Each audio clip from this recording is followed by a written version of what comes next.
tanghali po sa ating lahat. Narito ang latest update sa lagay ng ating panahon ngayong araw ng Biyernes, February 23, 2024. Patuloy pa ring nakakaapekto sa buong bansa ang easterlies o ang hangin na magdadala ng mainit na panahon mula sa karagatang Pasipiko. Pero asahan pa rin ang mga kalat-kalat na pag-ulan ngayong tanghali hanggang hapon sa maraming lugar sa ating bansa. Samantala, ang hanging amihan o northeast monsoon naman ay unti-unti nang umiihip sa bahagi ng Taiwan at asahan na sa mga susunod na araw ay bababa pa ito at makakaapekto sa Luzon hanggang sa kalagitnaan ng susunod na linggo.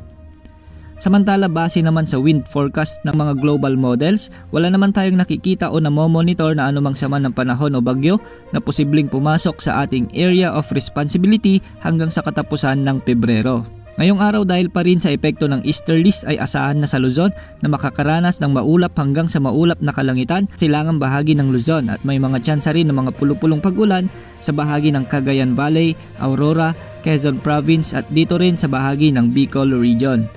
Sa natitirang bahagi ng Luzon ay asahan naman ang maliwalas na panahon at may mga bagyang maulap na kalangitan lamang sa ilang probinsya. May kainitan naman ang panahong mararanasan ngayong tanghali sa bahagi ng Pampanga, Cavite, Tuguegarao City, Dagupan City, Nueva Ecija, Mindoro Provinces, Palawan, Tarlac at Metro Manila.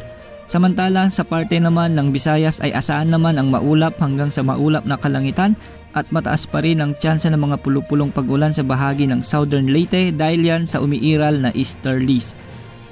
Ngayong hapon ay asahan na rin ang mga isolated rain sa bahagi ng central at western portion ng Visayas dulot ng easterlies o ng mga localized thunderstorms.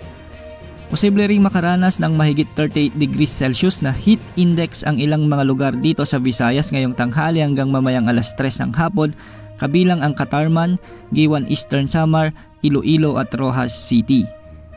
Sa ating mga kababayan naman sa bahagi ng Mindanao ay patuloy pa ring makararanas ng maulang panahon lalo na sa bahagi ng Caraga, Davao Region at Northern Mindanao dahil pa rin sa easterlies. Kaya mag-ingat sa mga posibleng pagbaha at pagguho ng lupa sa mga lugar na apektado ng mga pag-ulan. Sa natitirang bahagi ng Mindanao ay asahan ng bagyang maulap hanggang sa maulap na papawirin na may mga tsansa ng pag-ulan pagsapit ng hapon o gabi lalo na sa may Zamboanga Peninsula, Lanao del Sur, Lanao Provinces at dito rin sa Cotabato. Mag-ingat naman sa epekto ng mainit na panahon o ang heat index na posibleng magdulot ng mga hindi inaasahang sakit tulad ng dehydration, heat stroke, cramps at heat exhaustion.